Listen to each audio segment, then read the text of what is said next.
2012. During the investigation into the murder of the 20-year-old at the Omegna Antiques shop, police found a recording of one of the owner's computers. The recording shows the owner ordering a group of animatronic robots to kill Valentina Torres, her own granddaughter. The video from the shop's security camera network shows a young woman and her grandmother, Mrs. Omegna, the latter apparently accompanied by animatronic robots from various well-known entertainment chains, which she kept in her shop. In the recordings, she can be heard ordering the robots to get rid of her, at which point the machines step forward and begin attacking the young woman. We don't know how she could have made them work or how she could have made them obey her, stated Leonardo Altamirano, the prosecutor in charge of the case. We believe the video may be some kind of fabrication, but all of the evidence seems to indicate that this is not the case. According to the several owners of the entertainment chains who once owned those robots, those models had been discontinued for almost 2 decades and had mostly been sold at auctions long ago, which is how they are assumed to have eventually ended up in Omegna's store. For this part, Corporal Cristobal Valdebenito, one of the victims of the cousin of Valentina and her deceased brother, Camilo, stated that he had noticed his grandmother acting strangely in recent weeks, and he also identified her as the kidnapper during the days he was missing. It was a dark, cold, and old room. I could see her there. She didn't say anything significant. She was the one who had me trapped. This morning, the woman was arrested by the Carabineros, Chilean police, and will remain in custody while her connection to the incident is investigated. Holy fuck, that was a lot. But let's move on to the minigame. In this minigame, Omegna checks on her dad in the living room only to see that he's passed out drunk as fuck on the couch. She leaves to go reminisce in the kitchen. She checks the fridge only to see there's no food inside, and she wonders when Sandy will come home from her job. The image files consists of some bottles, a picture of Barney, and whatever the fuck this shit is right here. I literally have no idea what else this could be. My only guess is that the potion grants life, maybe, judging from the conversation we had with Barney, and then the Barney picture is just Barney being destroyed in the closet or getting a new life. I have no idea. And then the question mark image, bro, I'm scratching my head and my balls. You guys tell me what the fuck this is supposed to mean, bro. I've got no idea. The memory for the images has Omegna's dad drunk and yelling at her. He beats the shit out of her while she begs him to stop. He yells at her and tries to drink more, only to notice the bottle's empty. He shatters the bottle on the wall and tells Omegna that he's going to go get more. He tells them that when he gets back, he doesn't want to see either of them and that they need to go to bed now. Sandy shows up to comfort Omegna. Omegna confronts her, saying that they will not be hurt by him again. And then they run away from home together. This is probably one of the more disturbing cutscenes from this game, for obvious reasons. As far as the videos go, they're all just Pandy, Batenclop, and Cocoa Bite jittering in their new bodies. But this memory is a hell of a lot longer. Omegna and Sandy are arguing about Sandy stealing money. Sandy is thinking like a survivalist, but Omegna is thinking like a pacifist, explaining that she could just work. Sandy states that no one saw her and that she was poorer than a rat. Omegna shoots back that she shouldn't talk about herself like that and that she should be grateful that she took them in. Sandy states that the money was not entirely for herself, saying that she will buy things to help her. Omegna states that she wouldn't even accept the money, yet she should give back what she has left. Sandy states that she will not and will put the money to good use. Omegna snaps, stating that this is the last straw.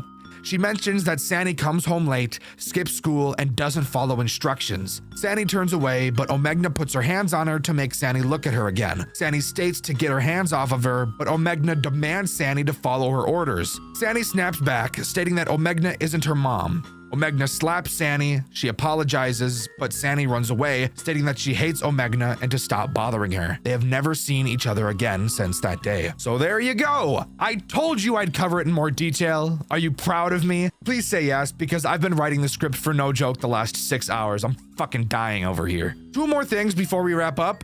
The first is this weird minigame called Pandy POV. It's just some point and click bullshit and seriously provides no lore to the story whatsoever, just a time waster. And the final thing is what happens after you beat 720 mode, which I obviously didn't fucking do because I'm not a maniac. After you complete it, you get this short cutscene. Yes, it's in Spanish. I don't give a fuck. Hop off my dick and read the subtitles.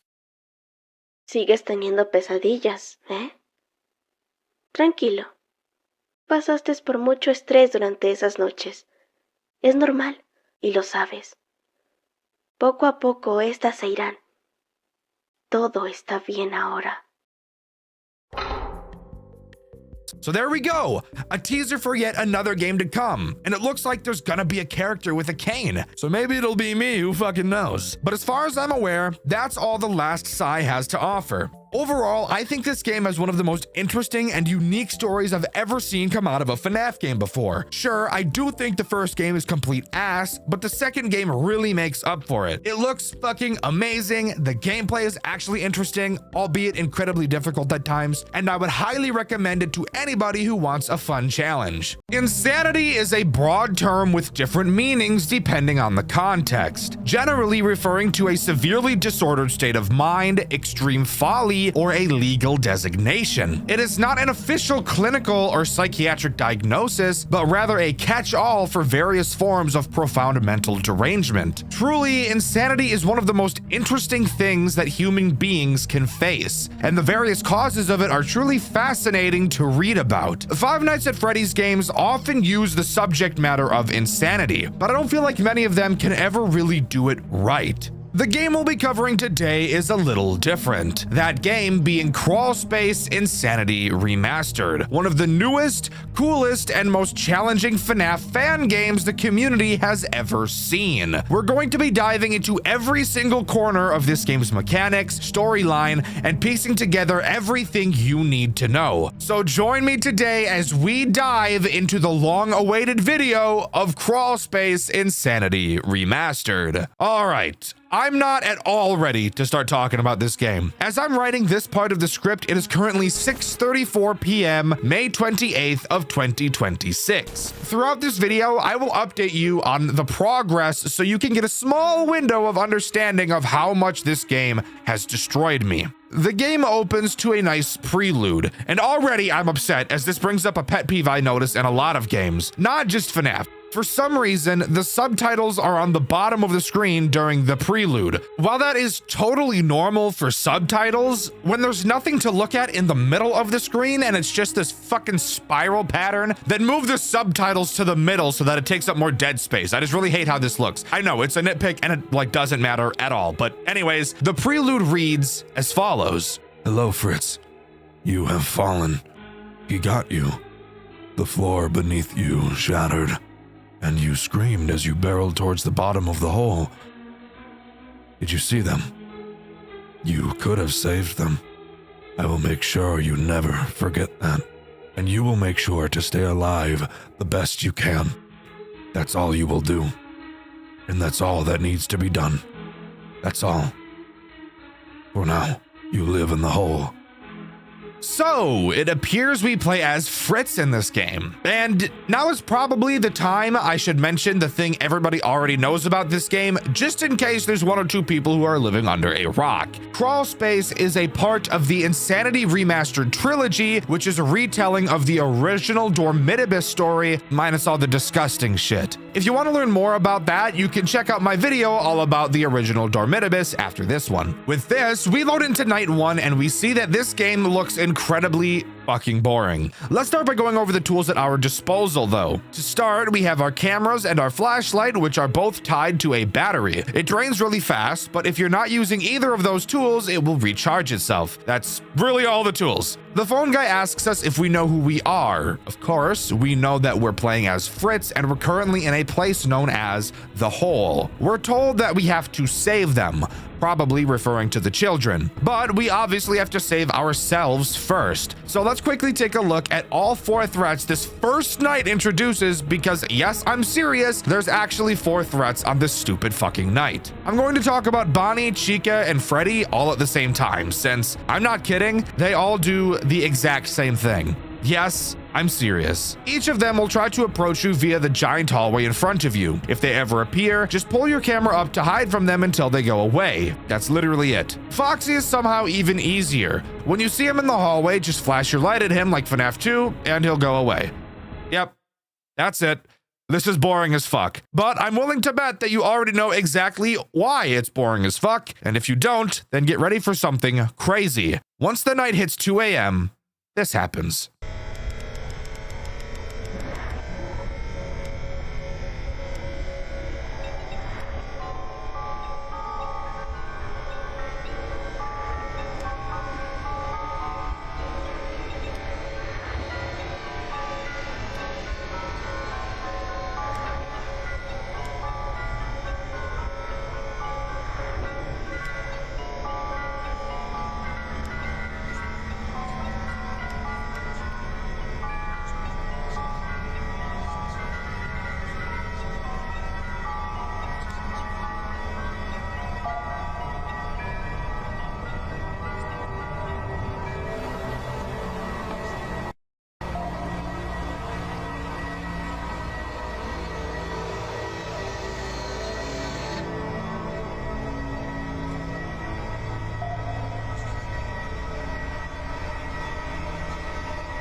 Yep.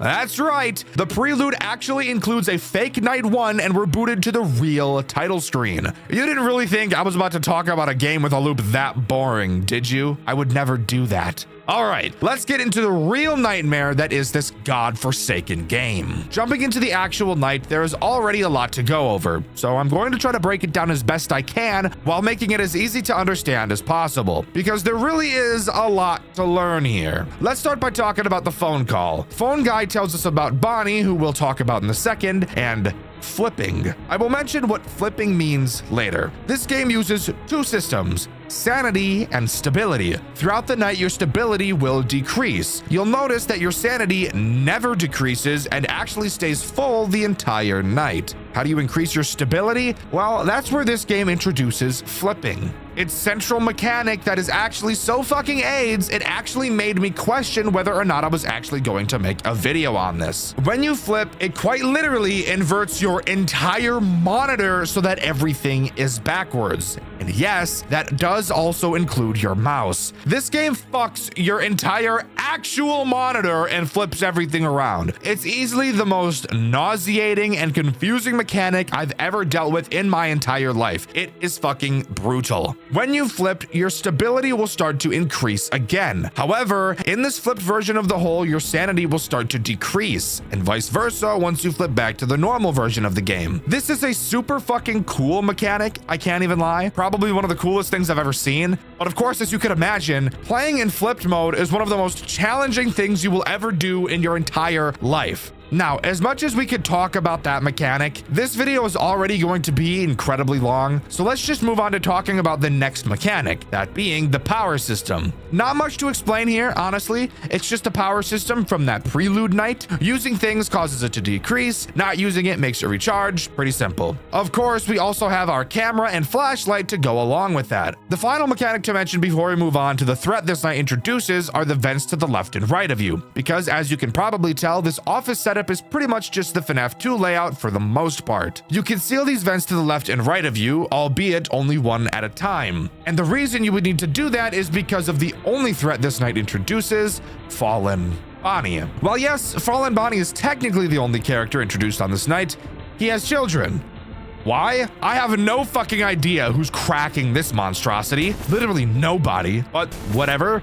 He uses his kids to kill us, which is just a crazy thing to say now that I'm saying it out loud. Bonnie will try to make his way to either camera 4 or 5. These cameras are obviously tied to your vents. Once he enters one of these cameras, he will make the quietest sound cue of all time. But since he's the only threat right now, you can really just watch him. Eventually, he will send one of his kids through the vents he's standing at, and you'll have to quickly seal the vent before the kid turns you into an Arby's meat mountain and ravages your insides. Now, there's no penalty for keeping your vent sealed. No power is drained, and your stability and sanity will not decrease. However, if Bonnie notices a vent is sealed for too long, he'll just hot bottom over to the other vent. So the strategy for this night is really just watching him and sealing the vent when you need to. You may be wondering where flipping actually becomes needed, and I'll explain that more a bit later. But for now, sometimes your screen will glitch out, and when it does, you'll have to flip to fix it. I'd flip every time you have to seal a vent to really help you get used to it, since if you want to complete this game fully, you'll have to be doing it a lot. But with that, night 1 comes to an end, and we can move on to the first post-night minigame, which starts with the text, "You won't like what's out there." And if what's out there is Blackout, then you'd be completely correct. I don't like him very much at all, actually. Before the minigame begins, we see what appears to be Cake Bear. I couldn't imagine who else this would be. Moving to the right, we see the text, "Not yet," and then the minigame begins by telling us that we need to hold our breath to face death. Just then, we're thrown into a fucking crawl space. Get it? Like the name of the fucking game? Isn't that so fucking cool? Laugh, bitch! Laugh! Anyways, during this minigame, we have to control our breathing and our blinking for some reason. Maybe we're trapped in a spring lock suit or something like that. I'm not really sure. You can breathe by holding space and blink by holding control. Obviously, we need to keep these bars up all the way. Throughout the entire minigame, you'll be able to hear 2 people having a conversation. Barely. You will barely be able to hear 2 people having a conversation. I can't lie. It is really fucking hard to hear, and I actually have no idea what they're talking about. If you guys want to tell me, please do, because because I do not have it in me to decipher the several minutes of muffled audio during these minigames. Of course, there is also a threat to defend ourselves against during this minigame, that being Angel Bonnie. He is incredibly easy to deal with. Occasionally, he will appear on your left side, and all you have to do is hold your breath, and he'll go away. Easy as fuck. Once you beat the minigame, you get the phrase, "back to sleep now," which tells me that the night sections are maybe dreams or nightmares, and then the crawl space is actually when Fritz is awake. Meaning that we're playing as a man trapped inside of a suit, stuffed into a crawl space, which is some of the most fucked up stuff you could ever imagine, and I love it. And by the way, I'm pretty sure that this is in reference to probably Fritz seeing the deaths of the children, not doing anything about it, and then William stuffing him in a suit and putting him in a crawl space like a fucking Telltale Heart type thing. Which, that's fucking badass. That's badass as shit, I can't lie. Anyways, moving on to night 2, and for a small update, it is currently 7:13 p.m. Night 2 introduces 2 new threats, and along with it, 2 new mechanics. As if this game and its flipping wasn't already stressful enough. The phone guy really just tells us that we're one step closer to our goal. That's about it. The 2 new mechanics are our alarms and our flash beacon. Most of the cameras have alarms. You can just hold the alarm button to make them blare. And on specifically camera 5, we have a flash beacon. We'll go over why we need them in just a second. The 2 threats introduced on this night are Fallen Chica and Fallen Foxy, each of them using one of the new mechanics on this night. Let's start with Fallen Chica. Chica moves around randomly in the cameras and will at random points stop moving to sing. When she starts singing, you have to find her on the cameras. Yes, I know, it's fucking torture all of the time for me in these games. Then sound the alarm on whichever camera she's on. She can actually only attack cameras 1, 3B, 3C, and 6. So there's not a whole lot of cameras you'll have to check, which is why I'm choosing not to complain about it too much. She's not a very complicated character, but when you're playing with your entire monitor reversed, it's really fucking hard to click anything at all. Moving on to Fallen Foxy. Foxy will try to attack you via camera 5. Once he gets there, all you have to do is use the flash beacon and he'll go away. Something you'll notice about all of the characters in this game is that they're all not too difficult. It really and truly is just the flipping mechanic that makes this game so fucking hard. Something to note about camera 5 is that both Foxy and Bonnie can't be present at the same time. So lucky us, if we see Bonnie there, then we know Foxy will never attack us until Bonnie leaves. Really, the best strategy I can give for night 2 is to flip at 1 a.m. and stay flipped until you hear Chica sing. Once she does, you'll have just enough time to unflip and deal with her, then rebalance your flips for the rest of the night. This makes it so that you don't have to do most of the work while flipped, since Chica is definitely the worst to deal with while you are because of how many clicks she requires. But with that, we get the same minigame as before with Cake Bear, and then we go into the crawl space again. This time around, Angel Chica will be added. She's pretty much the same as Bonnie, except she appears on your right, and when she does, just close your eyes until she leaves. Once again, we hear people talking a bunch, except I can't figure out what the hell they're even saying, so let's just move on to night 3. Night 3 is where this game really starts to piss me off. I'm not even lying, it makes me so fucking angry. The only reason is because one of the threats this night introduces, that being Fallen Freddy, the most confusing and annoying character ever conceived by mankind. Fallen Freddy will try to attack your generators in camera 7 and 4. We obviously cannot allow this to happen or he's gonna stick 8 pencils in my ass, which I really don't want. Once he enters one of those cameras, an alarm sound will play. When you open the cameras, you'll see a wire task from Among Us. I'm completely serious, but you shouldn't do the puzzle right away. No. Instead, what you need to do is find Freddy on either camera 7 or 4, then check to see if he's wearing his top hat. If he is wearing it, then you need to complete the task. However, if he isn't wearing his hat, then you need to complete the task incorrectly. I'm not fucking joking. What the hell kind of mechanic is that? That's like the most retarded shit I've ever heard of in my entire life. Now, Fallen Freddy is really annoying, but he's somehow nowhere near as annoying as someone else will be talking about in a little bit. Because this night also introduces another new threat, that being Fallen Puppet. Fallen Puppet will randomly show up inside of your office. When he does, you'll need to quickly waste all of your power. The fastest way to do this is by using your flash beacon, since it empties it immediately. So overall, it's really easy to deal with. However, as you could imagine, you don't really want to be wasting all of your power. And that's because of what I'm about to tell you. Because we're about to talk about how this game really rapes your ass. Night 3 upgrades each character we've seen so far from the first 2 nights and just makes them way fucking worse. So let's start with the least terrible, Fallen Chica. All Night 3 adds to her is giving her the ability to also go to cameras 4 and 5, which makes her way worse because she is just a finder on the camera character. So more cameras equals less fun for Dexter. Fallen Foxy gets the additional attack ability of turning into Withered Foxy, just jumping ass naked into your hallway and flashing his cock to you like the Fent Walker I saw in the park the other day. Just flash your flashlight at him and he'll go away. But now we can move on to literally the worst thing you've ever seen in your entire life, Fallen Bonnie and his stupid fucking kids. For some reason, they also give Bonnie the ability to turn into Withered Foxy. However, he doesn't require you to flash your light at him. You'll never in a million fucking years guess what you have to do to stop him. Here, I'll even give you a multiple choice. When Fallen Foxy enters your hallway, do you have to A, hold your flashlight on him until you run out of power, then wait for the power to turn back on and then flip? B, flip the screen and turn the desk fan off? C, use the alarm on camera 4 or 5 to drag him there and then deal with him normally? Or D, find all 3 of his children that randomly appear on the cameras before he rails you? If you said D, then congrats, you picked the option that would have made me quit the game. No, thank God it's not that. But for anybody who said B, flip the screen and then turn off the desk fan, you'd be completely right because that's actually what you have to do.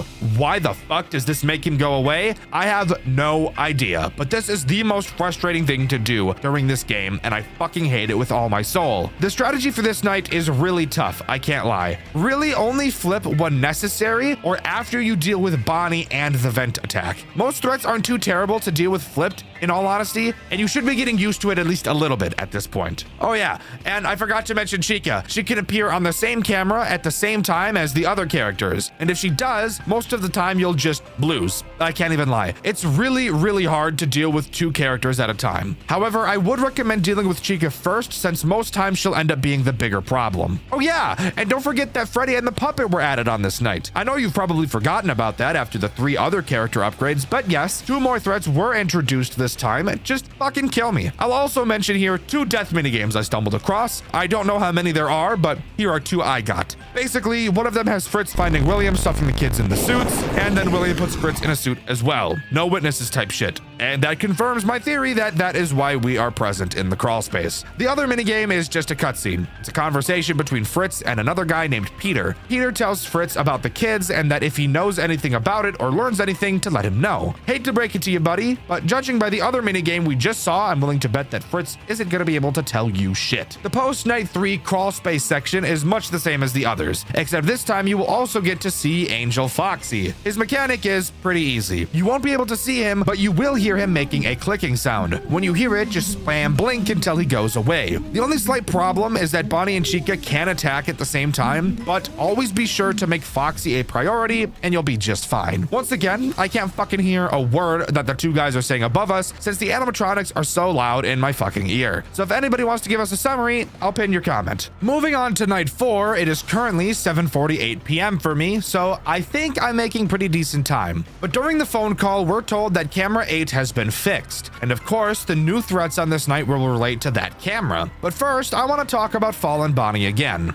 Why do I want to do that? Well, he's been given yet another fucking mechanic for some reason. And the best part is that the phone guy doesn't tell you about it, which is just really cool. It's literally the same as his hallway mechanic, except this time he'll appear directly in front of you, which I will admit did scare the shit out of me the first time I saw it. Anyways, on to the new threats this night introduces, because yes, even though this game has already turned into a clusterfuck, it is adding even more to our plate. And the first to talk about is Fallen Spring Bonnie. Spring Bonnie is pretty easy. Probably the easiest character in the entire game. He is who is in camera 8, and throughout the night, he's just gonna try to stand up. If he does, then it's GG and you fucking lose. So sound the alarm on his camera and he'll sit back down. Pretty much he's just a music box, because of course this game had to add one of those. Now let's move on to probably the worst character on Earth, who is just behind Bonnie, in my opinion, Fallen Fredbear. Because the DeviantArt names haven't gotten cringe enough yet. Fredbear wants to attack you through your hall, and he's really good at it. Because unlike every other character in this game,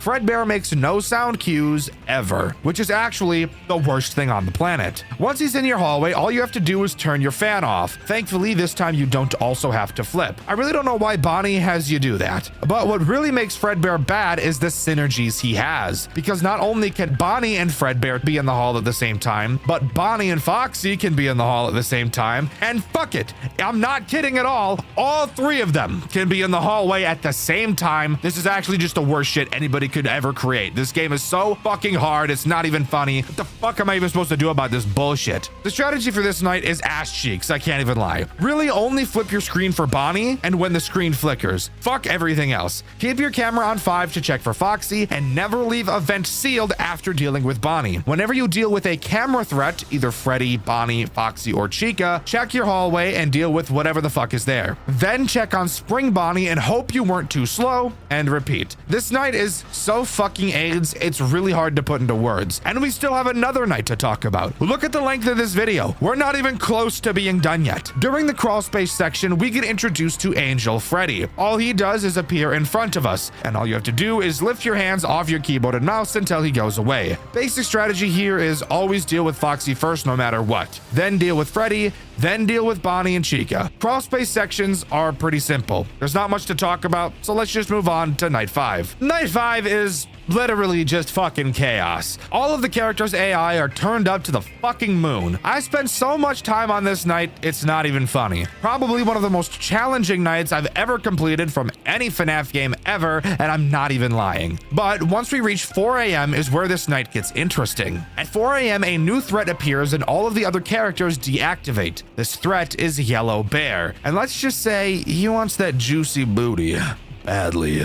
Once he spawns, he'll choose to start at any camera he wants and slowly make his way to your hallway. You can stall him on the cameras by using your alarm, but he'll never move backwards. But you honestly don't even need to do that, because once he's in your hallway, you can just stall him for the rest of the night by spamming the lights, so he's honestly really easy. The general strategy for this night has you start by focusing on cameras 8, 4, and 5, because Bonnie and Spring Bonnie will almost always attack you first. After dealing with them, check the hallway and camera 5 for Foxy every time you deal with Chica. Only ever check Spring Bonnie after the first time when you have a small bit of downtime, since he has to make it through 5 different phases before he kills you anyways. This night is really fucking hard until 4 a.m. and playing it for yourself would be the best way to understand it, because I quite literally do not have the vocabulary to explain to you how hard it really is. The minigame for this night is weird.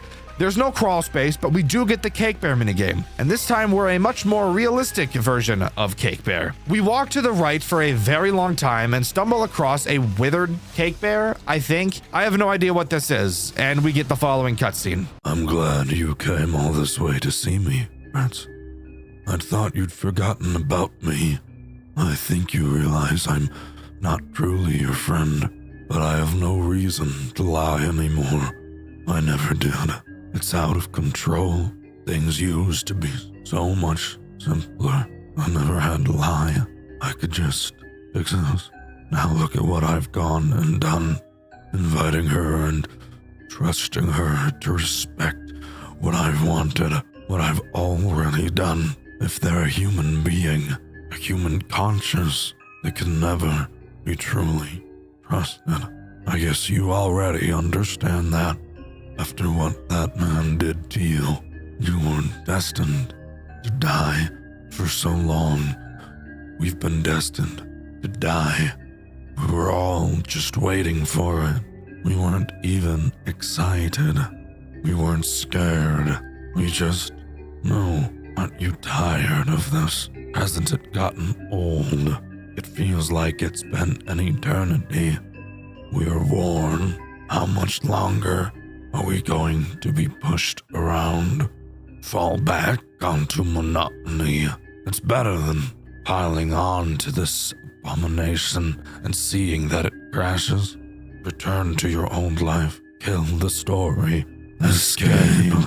Now, while that was weird, what we're about to see gets even fucking weirder. After completing the game, if you click load game, you'll see the words free yourself, and you'll be brought to a Pong minigame where you have to defend a fan from a bunch of whatever the fuck. I have no idea what I'm doing right now. This reminds me of the random Undertale fight from Midnight at Star Stage. After you complete this minigame, we move on to truly the most insane shit of all fucking time. So let's start by saying that this game has 3 endings. What we just saw was the first ending, and now we're going to talk about the last 2. And if you look at the length of this video, you'll be able to tell that we're still going to be here a while. It is currently 8:30 p.m. for me while scripting, so let's lock in. Right here starts the boss fight against the Star, and it's split up into 3 different acts. So let's start with Act 1, which has us inside of the crawl space, and the only threat is obviously the Star itself, and it has 2 forms of attack. The first has him appear on either our left or right side. You will have to spam click on his nose to make him go away. Before, I could argue that the retarded mechanics in this game were because I thought the night sections were nightmares, so it didn't have to make sense, but I'm pretty certain we're completely conscious during these crawl space sections, so I have no defense for why this makes any sense, because it really just fucking doesn't. His second attack will have him say 4 random numbers. You just have to type those numbers on your keyboard for some reason, and that'll make him go away. Alright, now this really just makes no sense, because what could our character even be doing that would have anything to do with the number pad? Fuck it, whatever. Let's just move on to Act 2. Act 2 has more than just the Star boss, and something really weird about this act is that one of the other threats actually calls you and tells you how to deal with himself and the other characters, which I just found super weird. In Act 2, we move from the crawl space to another area called the Deep Zero. There are 3 threats to deal with, and thankfully they're all pretty simple. We have 2 important tools to talk about: the flashlight, which is obvious, and the top panel. Inside of the top panel, we can use a kill switch and something called Revitalize, which I'm honestly not too sure the meaning of. The kill switch just cuts the power for a little bit, essentially what you do with the puppet in the main nights. Revitalization fixes distortion when your screen is flipped, because yes, that's still a central mechanic at this point of the game.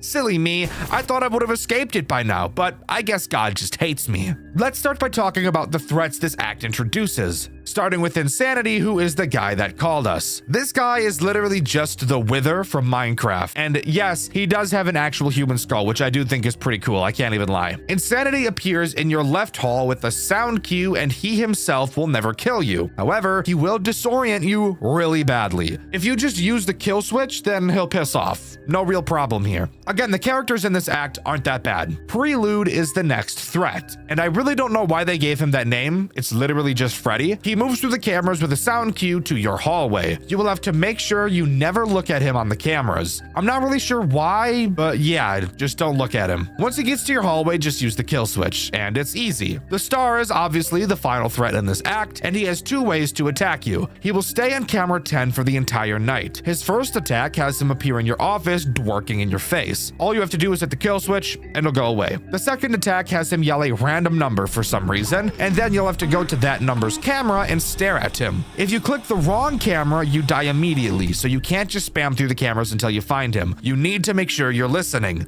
and you do this until 4 a.m. Again, this part is really easy, as all of the characters aren't challenging at all. At 4 a.m., you'll be transported to the main office area from the main nights, except, as you can probably tell, it's distorted as fuck. You get a phone call saying that this will be the last place you'll go until you finally win. He tells you how to deal with him, and Act 3 finally begins. Act 3 is easily the hardest act by far, mainly because the other 2 were super easy. This is also the act that will decide which of the 2 possible endings you will get. Let's get the basics out of the way. The Star has 3 ways to attack you, so let's start by talking about the easiest one. He'll move to camera 4. Once there, you'll need to close the vent as fast as possible because the Star is fast as holy hell. His next attack has him go to camera 5. Once again, close the vent, but you'll also have to flash him a few times to make him go away. And finally, his third attack will have him scream like an autistic kid in Target when he sees that Pokemon have been restocked and that the scalpers haven't gotten to them yet. When this happens, he just turns into an eye slut. He will randomly move around the cameras, and you'll have to hold the alarm on whichever camera he's on until he stops fucking screaming in my ears minus the S. But of course, this attack is really shitty for one reason. He teleports to a random camera when he screams, so that sucks. But the worst part is that he can move while you're using the alarm, and he doesn't just move to an adjacent camera.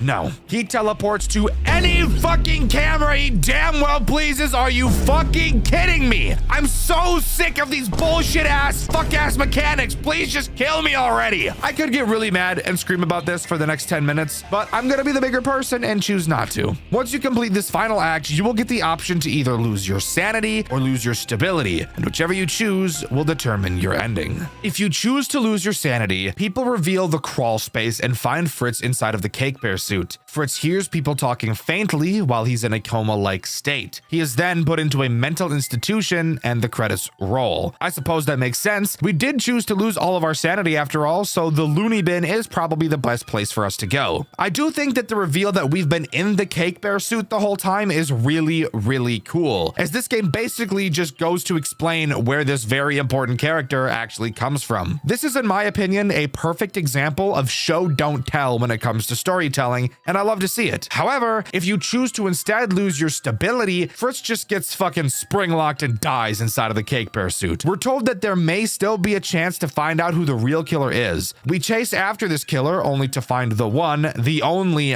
Garvey, who is obviously the one who killed the kids in this game. And thankfully in this retelling, he didn't rape one of them for no reason at all. A spirit talks to us and is for some reason happy that we're dead. Pretty morbid, I won't lie. Since the deep isn't real, it is infinite and the mind. I have no idea what that means. I hate FNAF lore. It's so goddamn confusing. Someone please translate. It's like what I'm seeing is Japanese or something. I really have no idea. The spirit asks us how much deeper we want to go, and then we get to see the deep 1 as opposed to the deep 0 we saw in Act 2 of the Star boss fight. In all honesty, this was just a super brief overview of both of these endings. They both have interesting minigames attached to them with some pretty cool scenes, like some does bad things guy type scene with Garvey and a bunch of dead kids. It's honestly really cool to see, and I think this game does such a good job at telling the story.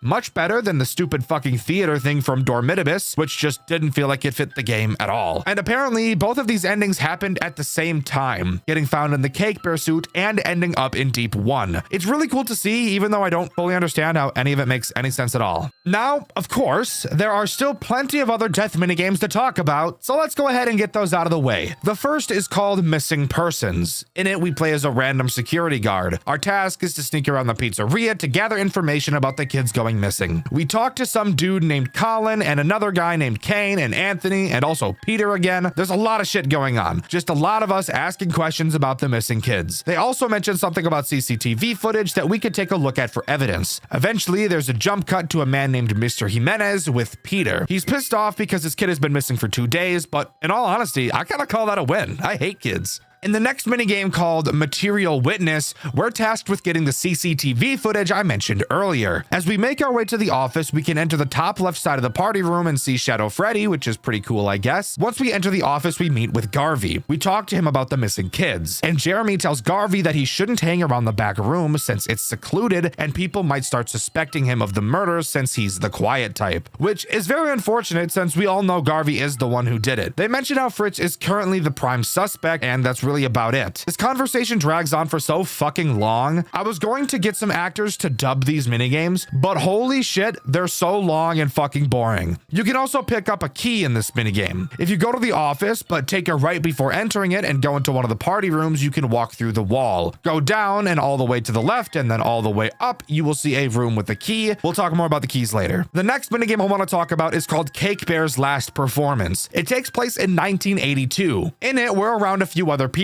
One by the name of Alex, and the other isn't named. They're talking about drinking and smoking, so you know these guys are cool. The unnamed character mentions a guy named Tom who also smokes outside, but when we go to check on him, we see something floating in the air. I have no idea what it is though. Let me know your thoughts in the comments. Then, the minigame ends. We can also get another key in this minigame. If we talk to the kid in the left room, then go right all the way to the wall, we can run into it until we glitch through it. Walk to the far right far enough, and we find a rope with a key on it. Hooray! I love FNAF secrets. They're so cool and totally not the most annoying things of all time. The next minigame is called Corporate Ladder. We're tasked with going to Peter's office. This scene shows Trevor checking in around the building after Fritz's disappearance and the recent murders, while the company atmosphere is clearly falling apart. Kyle is trying to convince Colin that Natalie wasn't simply lost, but taken. Colin dismisses him, but Trevor steps in to remove Kyle, but Kyle storms off on his own. This is confusing, guys. I'm sorry. Trevor then talks talks with Garvey and John. Garvey's wearing shades like Fritz, saying it might lighten the mood since the kids miss Fritz so much. The conversation makes it clear Fritz was beloved, especially by the children. Garvey also mentions Peter has him working a double shift. Trevor then goes to Peter's office. Peter is on the phone with Mrs. Smith about someone missing and seems overwhelmed, frustrated, and defensive. After he hangs up, he snaps at Trevor, then apologizes. Peter admits he's struggling with the fallout of a quintuple homicide, the investigation, his family, and John's situation. Trevor confronts him, then brings up employee concerns about the animatronics being hostile. Peter initially dismisses it, blaming unreliable employees like Jeremy and Kane, but Trevor insists something feels wrong, especially with the tense police presence and the animatronics staring at everyone. Peter agrees to inspect them the next day, assuming it is just an optics or movement bug. Holy shit, that minigame was long as fuck. All of these minigames are. If you were to play all of the death minigames in order and actually read all of the text, it would probably take you a solid 45 minutes to get through all of it. It's actually some of the most lore-heavy shit I've ever sat through in my life, and it felt like a fucking chore. I can't even lie. I'm not having fun writing this part at all. The next minigame is called Give Gifts of Light, and holy shit, this is the longest one yet. I want to die. The puppet gives the murdered children masks and gifts, which leads to them becoming the boa, or the box of abominations. After that, Peter checks in with Jeremy about the toy animatronics. Jeremy is uneasy around one of them and asks why they don't just move it to the back, but Peter refuses because of how much money was spent on it and because investors are already putting pressure on him. Peter says the main three animatronics' eyes are malfunctioning, so he needs to get parts from the older animatronics. Peter, Trevor, and Kane head into parts and service. Kane brings up suspicion that Colin may have known more than they thought, but Peter insists Colin is likely guilty because he stole money and disappeared. Peter even says that if Colin is blamed, it might be good for them because the cops could leave. Once they enter the back room, they notice a disgusting smell. Kane says it smells like bleach and rotten pennies, not normal wastewater. While searching the old animatronic heads for ocular motors, Kane discovers blood on one of the suits, then realizes there's a body inside. Trevor finds another body too, making it clear the missing children are hidden inside of the old animatronics. Kane immediately wants to call the cops, but Peter refuses, realizing that if the public finds out, the company and their careers are finished. He pressures Kane by pointing out that Kane was responsible for maintenance checks and could be blamed for failing to find the bodies sooner. Trevor then offers a darker solution. He knows a guy who can make the problem go away. The scene ends with Peter deciding to cover everything up. Kane is terrified and wants no part in it, but Trevor tells him all he has to do is walk away and stay silent. Kane agrees in exchange for his tuition being paid and his name being kept out of it. Peter agrees as long as Kane makes sure Anthony and Jeremy never find out. Trevor then warns him he saw nothing, he heard nothing, and knows nothing. And there's only one minigame left to talk about called Loose Ends. Who gives a fuck about what the people are saying? The cool part is that Jeremy gets the Bite of 87 special. Hooray! I'm finally done talking about these fucking minigames. There's still one more thing I want to mention, however, and that is the diary. After completing night 5 for the first time, we unlock it. It's incredibly long, but I guess I'll actually read this one to you. Editor, put a mix of Subway Surfers, GTA cars falling down shit, and some other bullshit that's fun to watch in a compilation on the side of the screen while I read this. Yes, I may answer if you tap the glass.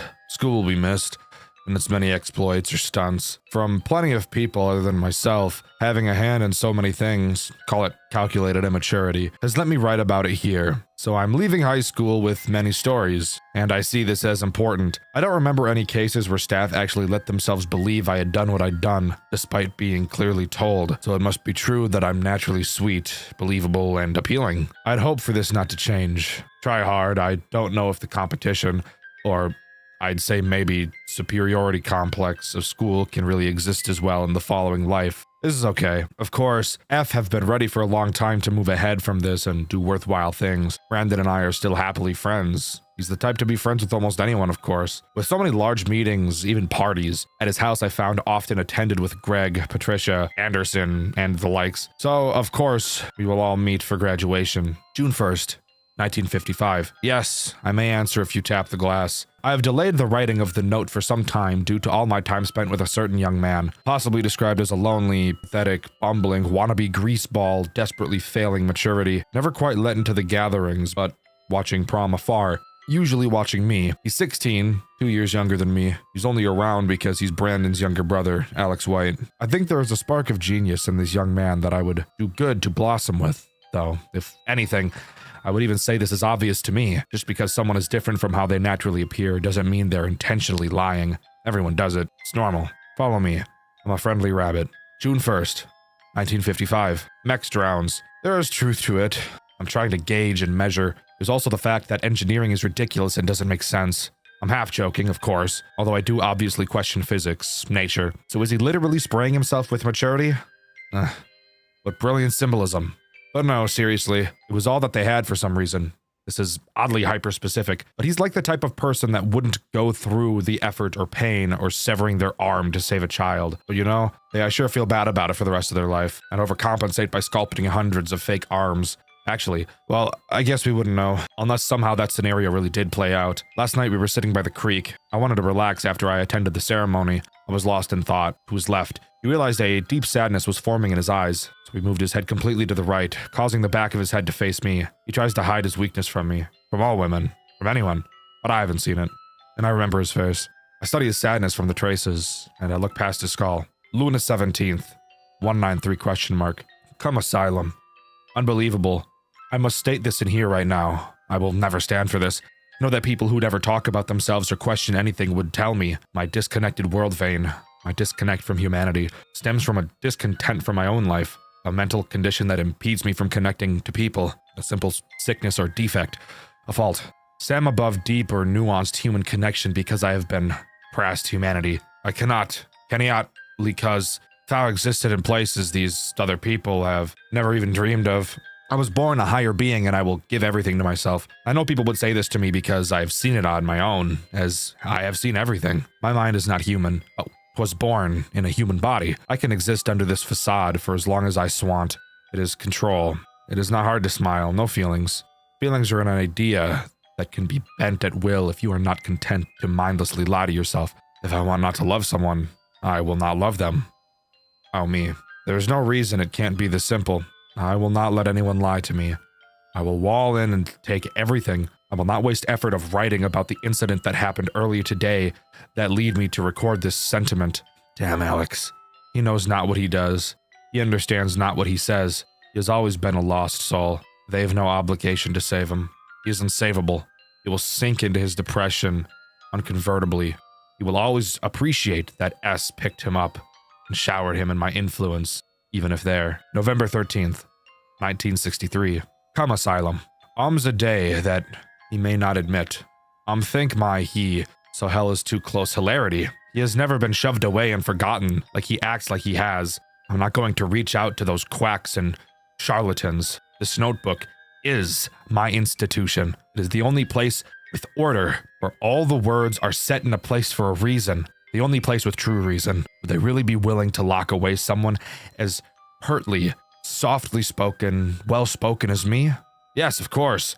They would love it.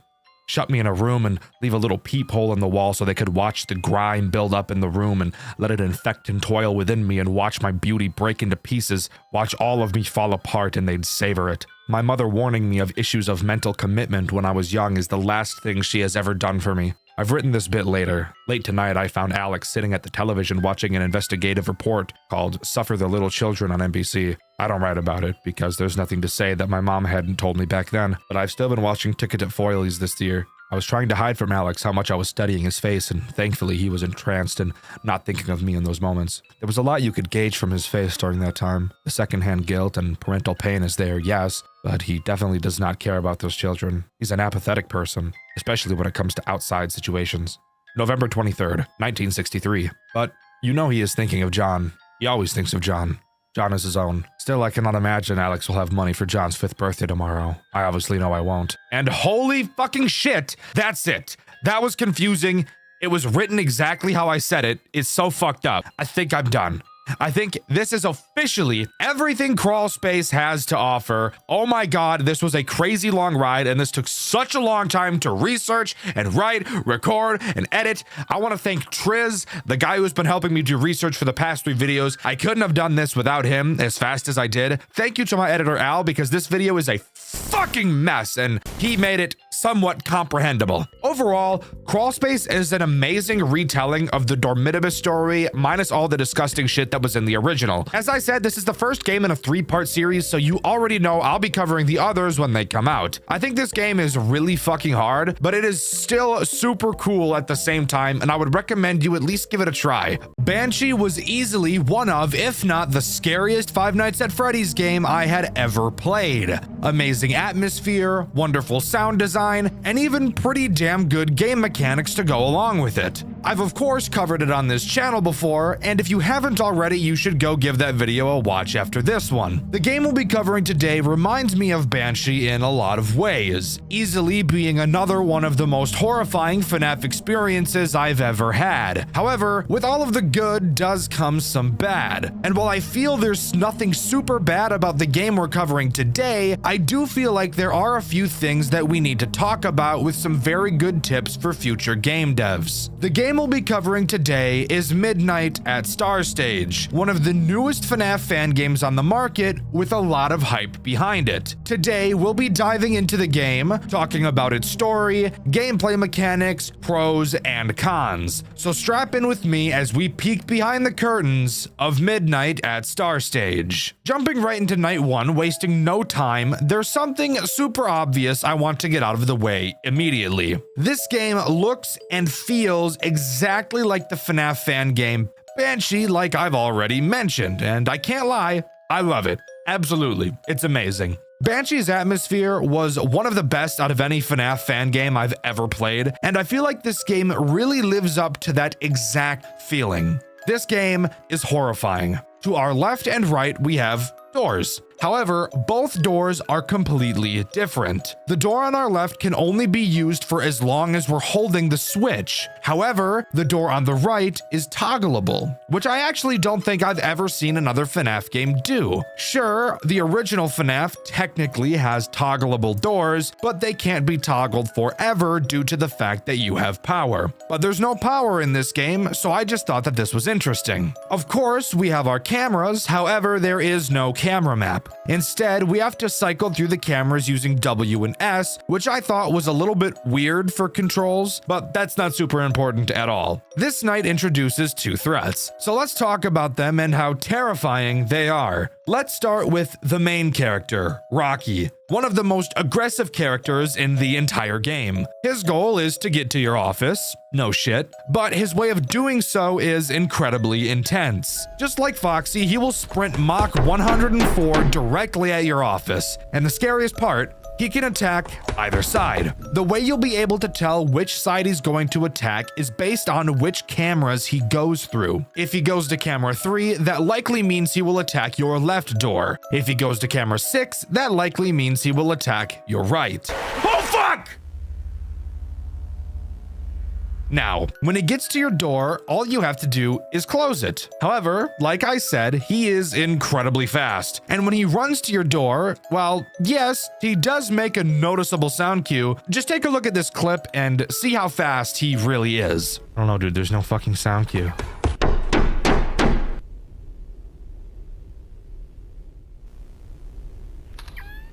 What? Yeah, he is very fast. And this game is about to be both really fucking hard and really fucking scary at the same time. Strap in, guys, it's about to get crazy. Anyways, moving on to the next threat we have to talk about, that being Rash the Cat. Rash the Cat really goes to show how difficult this game is going to be, and that mainly comes in the form of how much synergy he has with Rocky. Just like Rocky, Rash too can attack both of your doors. However, he is completely silent. Very reminiscent of Springtrap from Banshee, he will creep up silently to either of your doors and stare at you. All you have to do to make him go away is stare back. Oh my fuck!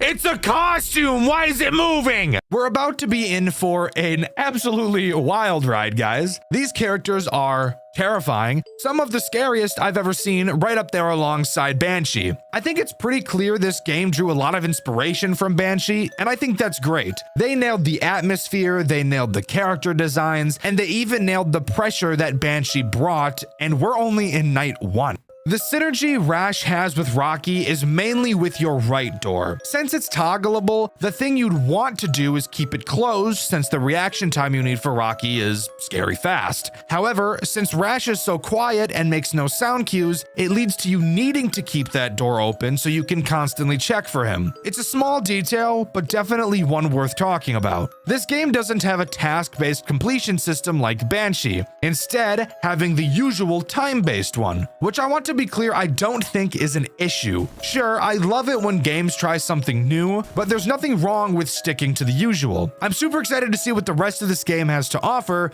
so without further ado, let's move on to night 2. Psych! I lied. First, we have to talk about Night 1's post-night minigame, and why I don't give a fuck about it. In it, we have to collect a bunch of bullshit scattered around the building. Boring! I'd rather jump into a glitching wall and get teleported next to a ninja by a campfire. Thank you very much. After teleporting, we touch the fire, and the minigame abruptly ends. Now we can move on to Night 2. Night 2 really goes to show how this game is eventually going to have to be played out, as it adds one of the most annoying threats in this entire game.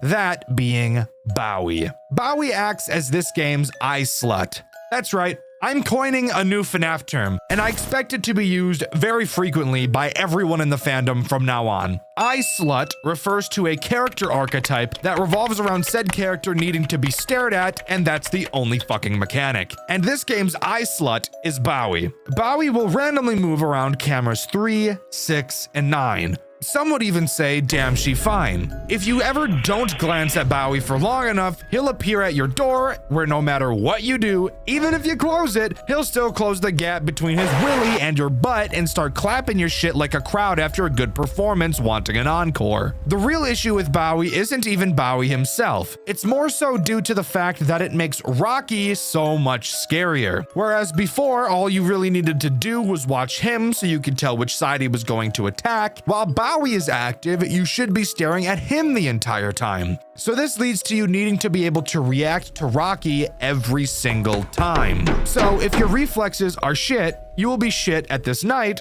and the entire game as a whole. But overall, this night isn't too bad. Now we can move on to the post-night 2 minigame, which is much the same as the first. This time around, we actually play as a different night guard, which is interesting. And this time we're tasked with taking some animatronics to the stage. Boring! I'd rather jump into a glitching wall and get teleported next to a ninja by a campfire. Thank you very much. After teleporting, we touch the fire and the minigame abruptly ends. And now we can move on to night 3. Actually, I lied a bit. I just thought it'd be kind of funny to repeat the ending of the last section since you do the same thing. What I want to talk about is that for some reason during this minigame, the monkey we first see is in the 2D style like everything else. But if you do some exploring, you'll find the other characters, except they'll be in the normal 3D rendered states, which is honestly just super uncanny and creepy. It's cool, it's random, it's unimportant, but I wanted to mention it. Are you guys ready for night 3? I really don't think you are. Like, really ask yourself the question, am I ready to learn about the third night of this game? Dexter's asking me to think about it, so that clearly means I'm about to learn about the most soul-degrading thing of all time. Did you ask yourself the question? Great, let's move on to night 3. Night 3 introduces a certain type of mechanic, a very common mechanic in FNAF games. Almost every single FNAF game has at least one of these, actually. And fun fact, this very mechanic was what spawned the most recent Dexter White song, Nintendo No. Go listen to it. It's on all streaming services, by the way. Is that enough of a hint as to what type of mechanic is slid into my butthole on this night? Well, if it's not, let me help you a bit. This night introduces a fucking monkey. I don't even want to do it the due diligence of saying its stupid fucking name. It's a piece of shit. In fact, it's the same monkey we put on stage in the last minigame. Monkey Dick has his own stage, and thankfully, he's nothing like Bowie, who requires me to stare at him all night. However, he does something arguably worse. Occasionally, at random, throughout the night, he will slam his cymbals together. And now, I want you to take a solid guess as to what it is we have to do after hearing these cymbals. Really think about it. What could this so far amazing game do to just really shoot itself in the foot like a soldier trying to get an honorable discharge? I think I've given you enough time to think about it. After Monkey Fuck smashes his cymbals together, he will teleport to a random fucking camera. God damn it, fuck me right in my rear. This night also introduces the ability to flash your cameras. So all you have to do is find the rape ass monkey and flash him to make him go back to his stage. I quite literally have no idea what makes these games unable to come up with something unique. Don't get me wrong, I think this game is fucking amazing, and this find them on the camera mechanic is nowhere near as terribly integrated as some of the other FNAF games I've played, but please, guys, stop doing this. My poor little heart just can't take it anymore. But aside from that, that's all this night adds. Now we can move on to the post-night minigame. In it, we're driving a car right after a beer. We can choose to hit some deer on the road, but the game would really prefer we didn't. Fuck the actual point of the minigame. We all know that there will be a glitch somewhere. And sure enough, at a certain distance, you will see a glitch. Spam down and you'll be teleported to the fire with the ninja. Touch the fire and the minigame comes to a close. I have no idea what this fire could be symbolizing. And yes, by the way, I know that this is most likely not a ninja, but I'm noticing while writing this that in my playthrough, which you can see over on my second channel, Dexter Black, I actually never found the glitch in the first minigame. So now I'm dreading having to replay the whole game later. But that's future me's problem. And I don't give two fucks about future me. For now, let's move on to night 4. Damn. We're already on to night 4, huh? Shit, we're just busting through this game all willy-nilly style. Well, there's a new threat introduced on this night, and it's honestly, like, not even a problem at all. Something I'm noticing about this game is that while, yes, it's very scary, and that's awesome, the game is also, like, piss easy, which, don't get me wrong, I don't want it to be the hardest thing on earth, but it's like, you know, a little bit too easy. Anyways, moving on to the threat this night introduces. Floppy. Yes, I'm serious. Get it out of your system. I know it's a completely ridiculous name, but that's his name, and we love him just the way he is. And the way he is basically just a fucking statue. Floppy sits directly outside of your right door, and his mechanic is cool at a glance. Floppy is a weeping angel and will only move when your door is closed and you can't see him. So he directly synergizes with both Rocky and Rash. However, if you've seen my playthrough over on my second channel, Dexter Black, then you'd know that the need to have this door closed at all times isn't really present, as you need the door open at all times to see if Rash is there. So keeping it closed at all times is actually just a pretty bad idea. And it's not even like Floppy moves at an insanely fast rate, because he really doesn't. So for most of the game, it'll be like he's just a fucking decoration. It looks scary and that's cool, but generally speaking, he doesn't really add anything to the gameplay loop, which I do think is very disappointing. I've thought for a bit on how you can make him more interesting without changing his mechanic at all, and I think I have 2 decent ideas. The first being the one I would personally go with. Really make him a weeping angel and force you to look at him, not just have the door open. This would make him much more threatening, albeit the most annoying thing on earth. The only other way you could make Floppy more threatening is somehow designing a way to make closing his door more needed. Because quite literally, the only time you ever need to close the door is the 2 seconds it takes to make Rocky go away. And that's even if he attacks that side in the first place, which of course isn't always guaranteed. But realistically, the best way to solve this problem is to not even have the problem in the first place and just make Floppy do something else. There's plenty of mechanic ideas that devs could take from the other brilliant fan games that exist. Here's a quick tip for FNAF devs. If a character you add doesn't feel like a new threat you have to actively think about, either don't add that character or find a new mechanic for them. Anyways, after completing the night, we of course get a post-night minigame. In it, we play as a sad fat kid. I actually can't confirm if this kid is sad, but I know that if I was fat, I would probably be sad, so I'm just assuming this kid is the same way. In this minigame, all we have to do is walk from one side of town to the other while avoiding cars on the road that are, for some reason, not stopping for the literal roadblock of a child directly in front of them. At 2 points during this minigame, you can see what appear to be a pair of eyes watching us, but I have no idea what this is actually supposed to mean, and I also don't know what the story of this game could be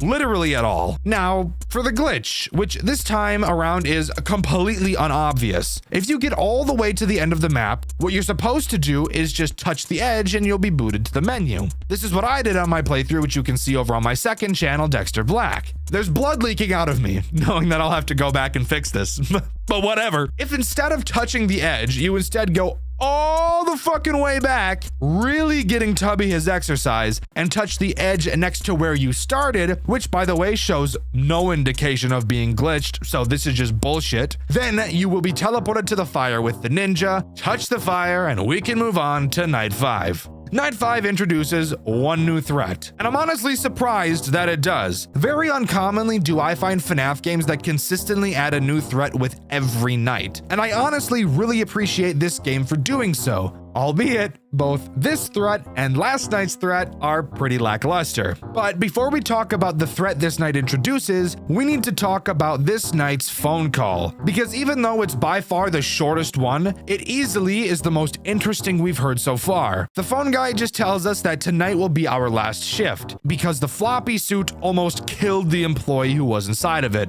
So that's just based in Riz, I can't even lie. Anyways, on to talking about the threat that this night introduces. That being the fucking mouse that the game didn't tell me the name of, so that's just awesome. Mickey Mouse fuck-ass boy adds a mechanic that honestly might as well not even exist. I struggle to figure out whether I think the mouse's mechanic or Floppy's mechanic is more worthless to the gameplay loop. Dicky Mouse will randomly appear on whichever camera you're looking at. When he does, you won't be able to switch between cameras. To make him go away, all you have to do is flash the camera. So just press space and he goes away. That's literally it. He can only appear on the camera you're looking at, so it's not like you're ever going to miss him either. And he's also very forgiving with the amount of time you have to flash him. So really, if you die to this guy, you're just retarded or dead at your keyboard. I really wish I had more to talk about with these mechanics. Sure, I could sit here and complain and bitch and whine and say the mechanics make me want to do something to my penis that will damage it beyond recognition. But I mean, really, just look at the gameplay between night 3 and 5. Tell me if you see much of a difference. Spoiler alert, you won't. In fact, let's actually play a game real quick. Right here, I'm showing you 2 clips from my playthrough, which you can see over on my second channel, Dexter Black. One of them is footage from night 3, and the other is footage of night 5. I want you to take a guess at which video is which. I'll give you a bit. Did you make your guess? Well, fuck you, because both of these clips are night 5. That's how similar they are. So while yes, it's cool that this game is adding more animatronics, I just really wish they'd do something that mattered to the gameplay loop, but they just don't. Anyways, after completing night 5, we don't get a minigame in the same way we usually do. Instead, we get a cutscene. A child is talking to his father. At some point, the child leaves and the father spots one of the mascots and goes to talk to it. Upon interacting with the fucking mouse, we get jump scared and he asks the dad if he needs anything, and the dad says no. So like, why the fuck did you even go up and talk to him in the first place? Either way, with that, night 5 comes to an end. Night 6 is not what I expected at all. Discover it for yourself. Now you see, I don't like that you're saying it like that. What do you mean discover it for myself? Easily being the most interesting night throughout the game, albeit still incredibly easy. Night 6 is a boss fight night with this fucking thing. What the fuck is that? Whoa! What the fuck?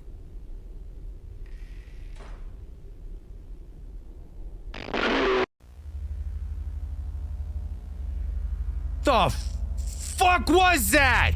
Tell me that wasn't the coolest and most terrifying thing you've ever seen in your life. So yeah, this is the final boss of the game. Do I have a reason as to why it looks like this or what lore significance it has? Literally fucking no. Not at all. But who cares, because he looks fucking sick. The way he works is incredibly easy. He can attack both doors. He works pretty much entirely off sound cues. He will be moaning throughout the entire night, which I will add is very gross, but I guess that's just what he's into, so I'm not gonna kink shame the poor guy. Whenever he moans, that tells you that he's moved. If you ever see him at your left door, all you have to do is hold the door closed. He will begin banging on it, so just make sure you hold it closed until he stops. If it wasn't obvious, all of the other characters aren't activated on this night, so you don't really have to worry. Now, when he attacks your right door, you'll have to do something just a little bit different. You still have to close the door, but for some reason, he really doesn't like it when your computer is on while he's on the right side. Very weird, but we'll listen. So when you see him on the right side, all we have to do is close the door and then turn our computer off and he'll go away. Now, we have to talk about how you actually beat this night, since it's not just as easy as holding off until 6 a.m. like the rest of the nights have been. This is a boss fight night, and this time you're actually fighting a boss. When he moans, it's much more likely for him to just switch cameras than it is for him to appear at your door. He is a find them on the camera character.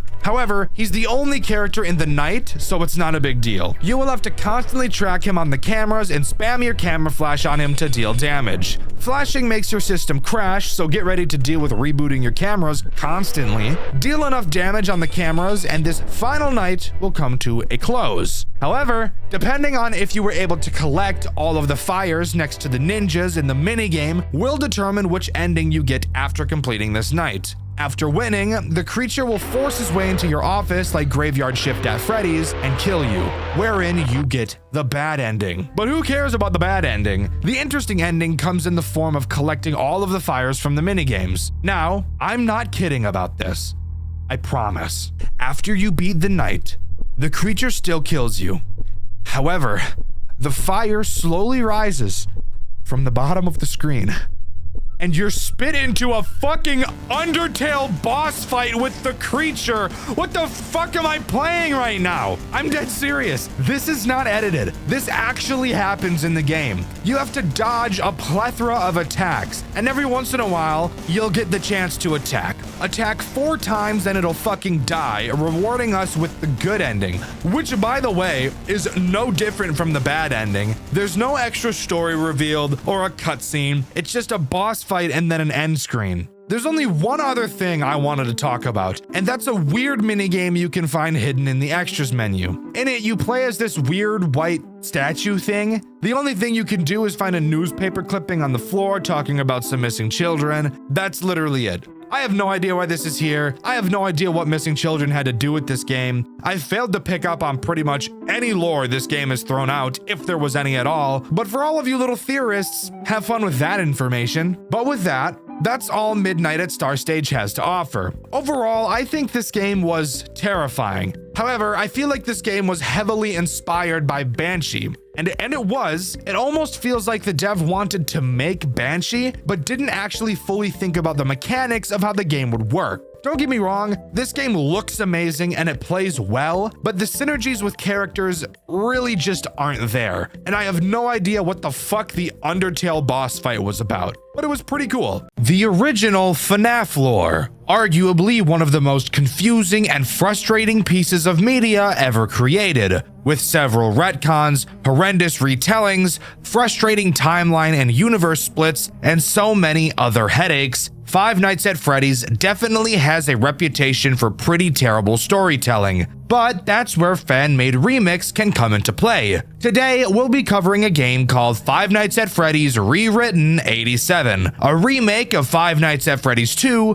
which is undoubtedly the FNAF game that started the trend of, let's just make the lore of our game as confusing as possible. FNAF Rewritten serves to retell the same story that FNAF 2 did, but in a more concise and enjoyable way, while also making the core gameplay loop of the game better than the original dumpster fire that was FNAF 2 and its gameplay loop. I hope you're excited, because we've got a lot to talk about today. So grab a pet, grab some snacks, and join me today as we dive into the creatively amazing world of FNAF Rewritten 87. FNAF Rewritten 87 opens with a playable cutscene. We see Spring Bonnie standing in front of us. He calls us Gabriel, the child in the Freddy suit, and tells us to follow him. As we walk through the opening credits, we stumble upon a door. We, very creepily, I will add, see Spring Bonnie open the door, only to see Freddy sitting on the table. Oh my god. Walking inside, we get snatched up and stuffed inside of the suit. Who could have seen that one coming? Upon waking up, surprisingly not dead, or actually, who knows, maybe we are actually dead and we're just seeing through our soul at this point, we watch as Freddy and the other characters perform on stage, knowing that there is at least one dead child in one of them. However, I think we can infer that there are probably children inside of Bonnie and Chica as well. We learn about the restaurant shutting down and being bought by a bigger company, only for the whole franchise to be remodeled with safety in mind. Afterwards, we're dropped straight into night 1. However, it doesn't begin in the way that most FNAF games begin. This time around, we actually start in a 3D environment, being able to walk around and explore the building to our heart's desires. Except that's a fucking lie because we can't go where Mangle and the puppet are. What? Oh my fucking god. And we can't go into the back rooms. Curiously enough, the only 2 places I really wanted to go, so that was a bit of a bummer. Hearing the phone ringing, we walk into the back office and really begin the night. Phone guy gives us the typical boring speech nobody really cares about. Let's start talking about what the game changes from the original. I'm sure you could already guess, but this game's building is set up a lot differently than the original.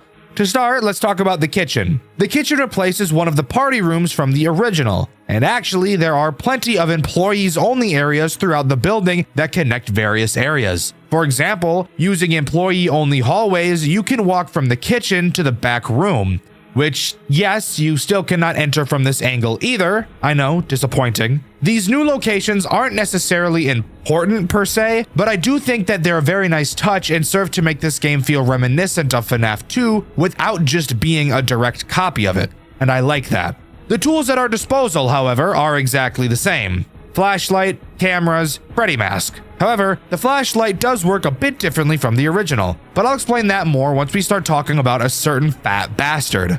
So, who are the threats introduced on this night? Well, to start, of course, we have Toy Bonnie, and Toy Chica, and Toy Freddy. Okay, so this game definitely lays a lot on you. Not that that's a bad thing. If anything, it's a good thing because it gives me more to talk and complain about in this video and gives you guys a longer video because of that. Let's start with Toy Bonnie, the worst character to ever walk the face of the earth. Toy Bonnie does exactly what he does in the original. He'll make his way through the building and into your right vent.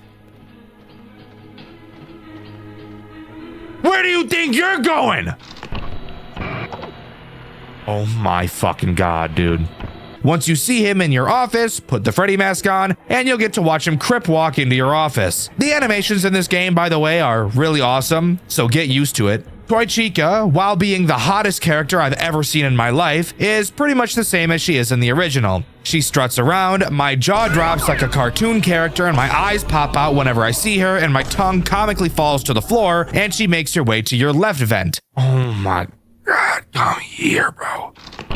However, before she does, you can see her in the hallway, and literally watch her fent walk into the party room. Seriously, look at the way she initially bends backwards to start walking. That's disgusting. Anyways, once you see her in your vent, put the Freddy mask on. However, unlike the original where she just disappears, much like FNAF 2 Reimagined, Chica does actually come out of the vent like Toy Bonnie and stares into your eyes for a bit. While most people would just wait for her to leave, I actually toss around the thought of taking the mask off and allowing her to start digging in me. I could talk about my attraction to Toy Chica for days on end, but let's move on to talking about the final threat this night introduces, Toy Freddy. The fat ass, whale ass, elephant ass, hippopotamus ass, dump truck ass, island in the ocean ass, massive ass, gargantuan ass, obese ass, folds on folds ass, looking fat ass, fucking fat ass robot. Toy Freddy. Toy Freddy,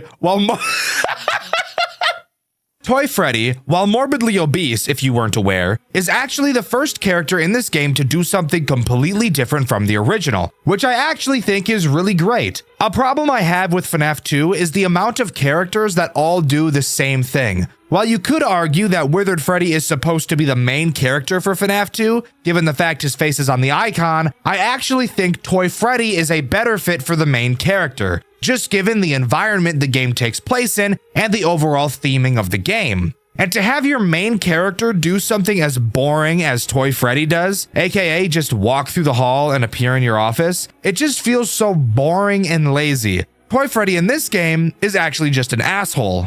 If you look on your camera map, you will see 4 cameras that have a thick green ring around them. These cameras each have a breaker box inside of them. Occasionally, Toy Freddy will laugh, signifying that he's about to do something devious like putting his hand in the cookie jar, only to find out that it's empty because his sausage finger ass already put his hand in the cookie jar 36 other times today. When you hear him laugh, he'll appear next to any one of these 4 breaker boxes. You'll have to quickly find which one he appeared at and flash your camera light at him and he'll go away. He's afraid of the light, which would make sense given his build. I'm willing to bet he's the type of guy to sit in the dark at his computer all day playing a World of Warcraft, League of Legends, Valorant, or something really niche like EverQuest. So light being his weakness makes total sense. Also, we know this fat ass plays games all day and does nothing else because playing a video game is literally his mechanic in Ultimate Custom Night. This is canon, guys. He's a fat piece of shit. Scott confirmed it. He actually called me last week to tell me, quote,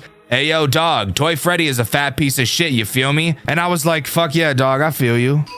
Anyways, moving on to the last thing I want to talk about before we move on to night 2. The way the camera in this office controls. There's no other real way to describe it except fucking awful. It just feels really bad and awkward to control. It lags behind your mouse, which I'm pretty sure was intentional, but it just feels off. I was trying to click Toy Freddy's nose in my playthrough, which you can see over on my second channel, Dexter Black, and I just literally couldn't get the camera to stop freaking the fuck out while I was trying to do so. On top of that, there's this weird stutter it has when you go near the vents. You'll go to click on a vent to shine your light at it, but before you can, for no reason the camera will just stutter and move even more, even if your mouse isn't moving. It's goofy. I know I nitpick a lot in these videos, but I think controls are something that should be nitpicked. That needs to be nailed. Remember how I said that was the last thing I wanted to talk about before moving on to night 2? Well, I lied. There's actually 2 more things I want to mention. First, I forgot to say the music box is still a thing. And I'm not going to harp on it too much. You guys know how I feel about music boxes. AIDS, poop, and balls. There. The other thing I want to mention is what happens after you beat night 1. You'll get tossed back into the POV of Gabriel standing on stage as Bonnie and Chica perform around you. Hi, hi, hi, hi, hi. Hi, hi, hi, hi, hi. Hi, hi, hi, hi. Hi, hi, hi, hi. Hi, hi. Hi, hi, hi, hi. Hi, hi, hi, hi. Eventually, they stop performing and just stare at you, which is very uncomfortable. Especially Chica. Chica's model in this game is like really fucking gross and uncomfortable to look at, so I didn't like that too much. It looks like she doesn't brush her teeth for a living. Eventually, the puppet appears in front of us, the curtains close, and we're booted into night 2. Night 2 starts by allowing you to walk around the building yet again. However, this time, we're actually allowed to go inside the arcade room. And of course, if you couldn't take a guess, there is an arcade machine that we're able to play. In this minigame, we play as a fucking drill car, which is pretty riz. We have to drive around and pop several balloons across the map. After we're done, an exit door will appear and we can end the minigame. However, if you know anything about FNAF minigames, then you'd know there has to be a secret in here somewhere. And a secret there is. After collecting all the balloons, if instead of going into the exit door you continue, you'll find a glitched wall. Driving into it will put you into a normal car. After a bit of driving, we stumble across one of the pizzerias with a crying child outside. Getting out of the car, you'll notice we're playing as Afton. We walk up to the child and presumably murder it, only for the puppet to appear in the reflection of the game, telling us that if we go deeper, it will stop us. Whatever that means. With that, another exit door appears and we're free to leave and continue the night as usual. After that, there's nothing more to do than walk into the office and talk about what new threats this night introduces. And the first threat we'll talk about is Withered Foxy. Nothing much interesting to say about this guy. He works in the exact same way as the original. He'll appear in your hallway every now and then, and all you have to do is flash him a bunch and he'll go away. One thing I do want to mention about him and why I actually like him in this game more than the original is because you flash him with your mouse, which means my poor little control key won't fucking explode. And actually, because you have to use your mouse to flash Foxy, you can actually spam the hallway a lot faster and make him leave sooner. So that's pretty great. The other threat introduced on this night is Mangle, who is probably the most interesting character we've seen so far and is probably the most interesting character in the entire game. Mangle's goal is to get into your office through the main hallway. She doesn't enter the right vent like in the original. Mangle is a very stressful character to deal with. Let me explain why. Once Mangle enters your office, she'll go to your ceiling, but this does not mean she's attacking you yet. While she's on your ceiling, very loud gurgling sounds will be heard, and the TV monitors in your office will start flashing static, Mangle, and the puppet, interestingly enough. After a bit of this, Mangle will drop her head down from the ceiling. At this time, you must put your mask on. Mangle will stay with her head down for a very long time, like much longer than you think she would. Eventually, she'll pull her head back up, but the attack isn't over quite yet. The screens will start to go all nutty again, and during this time, you're allowed to check on things you need to check on, like the music box, Toy Freddy, and Withered Foxy. Soon after, Mangle will drop her head down a second time, requiring you to put the mask on again. After she leaves for the second time, she will finally leave your office, and her attack is finally over. Mangle is easily one of, if not the most stressful character to deal with in this entire game, and one of the main reasons I feel this way is because of her synergy with Toy Freddy. Toy Freddy makes a laughing sound cue when he's about to fuck you with your fuse box. Mangle is so goddamn cock-sucking loud that she will most likely drown out his laugh unless you're paying incredibly close attention. So I'm not gonna die just because she's in here. That was Toy Freddy. She synergizes with Toy Freddy. She's loud as shit and drowns him out. But overall, if you can learn her timings, you should be just fine. And in all honesty, from what I noticed, she is pretty forgiving with how much time she gives you to put the mask on after she drops her head. Night 3 time already? Why hello. What goes on tonight? Well, the night starts just like night 2. We can take a walk through the arcade and play another game, except this time around the game in question is fucking dog shit and I didn't beat it because it's bullshit.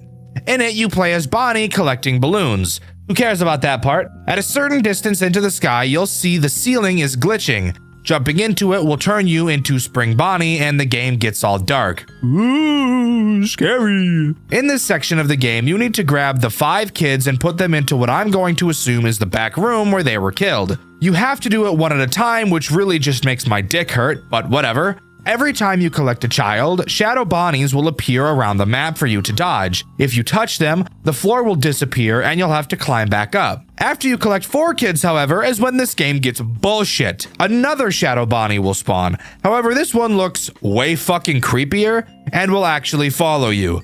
The funny part? Well, this shadow Bonnie is faster than you in every way and will literally camp your body, making it borderline impossible to make any progress. Seriously, look at what's happening on screen right now and tell me if this looks like any fun at all. Spoiler alert, it's not. I gave up because I was on the verge of sticking a pencil down my urethra and snapping it in half. However, once you deliver the last kid, an exit door will appear, finishing out the minigame. Afterwards, all you have to do is walk to the office and the night section can begin. Phone Guy talks about how the police may have a lead on a missing children's incident. Who cares? I'm glad they're dead. And he also mentions that the animatronics are getting more aggressive. That part, I do care about. So let's talk about the 2 new threats this night introduces. Withered Bonnie is introduced on this night, and he's one of the coolest characters in the entire game. Not because of what he actually does, he's just a super menacing character and I think that's really cool. Withered Bonnie will attack you through the hall rather than the vent like in the original. The animation is insane, get ready for this. When he's in your hall, he will step out in front of your doorway and stare at you. This is easily one of the creepiest things I've ever seen. Then after a bit of time, he'll step into your office and all you have to do is put the mask on until he goes away. Fucking terrifying. I love it. The other character introduced on this night is my favorite official FNAF animatronic ever designed, Withered Chica. She does, literally, the exact same thing as Withered Bonnie, which I do feel is a little lazy. However, she's so fucking cool and easily the creepiest character in this entire game. Seriously, look at this animation when she's in your office and tell me that's not the creepiest thing you've ever seen. God, I love it so much. But those are the only 2 characters introduced on this night. So far, I do think night 3 is the most boring in terms of what happens. Yes, Mangle is still stressful with Toy Freddy, and I did get the craziest attack combo of all fucking time. You didn't see me. Oh my god. Bitches at every angle! I'm getting railed from every angle. What is this? Hi! You are the most terrifying character in this fucking game. Holy shit. That's badass, dude. Oh my god, and look who's still fucking here. But in terms of what Night 3 actually brings to the table, I do feel it is a bit lackluster. I know that Toy Bonnie and Toy Chica do the same thing, but at least in a game like FNAF 2 Reimagined, while Bonnie and Chica variants did do the same thing, at least the Wizards and the toys attacked differently from each other. The only thing that's different between the variants this time around is where they come from to get into your office. Night 4. Fuck this. Terrible character introduction. Let's just jump right into it. To begin, of course, we walk through the arcade and play yet another minigame. That is, unless you're me. Since I didn't complete the bullshit minigame from Night 3, I couldn't play the minigame on Night 4. Had I known that was going to be the case, I would have forced myself to beat Night 3's minigame. But fuck me, I guess I'm locked out of all the minigames for the rest of my playthrough. But what actually happens in this minigame? Well, I'm honestly glad I never did play this minigame because it appears to be just as frustrating as the last. In it, you play as who I think is Mangle. You're tasked with finding 5 balloon boys around the map. Afterwards, you move on to the next round and holy shit! It says there's 20 fucking rounds. I think I'm gonna shoot myself. Luckily for us, actually collecting the balloon boys isn't the real objective. Occasionally, a crying child will appear from the ground, and these are the real characters you want to collect. After collecting your first one, a shadow Bonnie will appear on the map. Touching one will cause the timer at the top of the screen to decrease very quickly, so don't touch them. However, it appears that a crying child spawning only has a small chance to happen every time the map loads, so using them to lose faster to get the level to respawn might actually be an alright strategy for collecting all the kids. Eventually, after collecting a few, as I'm sure you could have already guessed, Spring Dick appears and moves at light speed and camps your body for the rest of the fucking minigame, constantly draining your time at a rate faster than your mom drains all the nutrients out of the buffet line. Once you finally collect all of the crying children, the next level will show all the heads of the characters with missing children stuffed inside of them, and an exit door will appear. Something I noticed specifically about the Golden Freddy head is just how hard it is to see in comparison to the other masks. I'm sure this has some sort of symbolism, but I'm just playing the game, bro. You figure it out.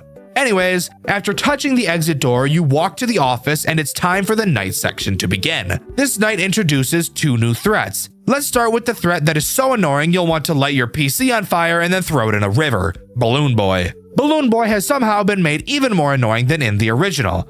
Except not annoying as in his mechanics, that's actually easier than the original. I mean, his laugh is so much fucking worse. The way he works is pretty simple. He'll attack through either of your vents. Instead of putting the mask on like in the original, you'll instead have to spam flash your light at him. Do that enough and he'll eventually literally run away like a little baby pissed diarrhea boy. Obviously, if you don't, he jumps into your office, steals your shit, and Foxy will fuck you since you won't be able to flash him. The other character introduced on this night is Withered Freddy.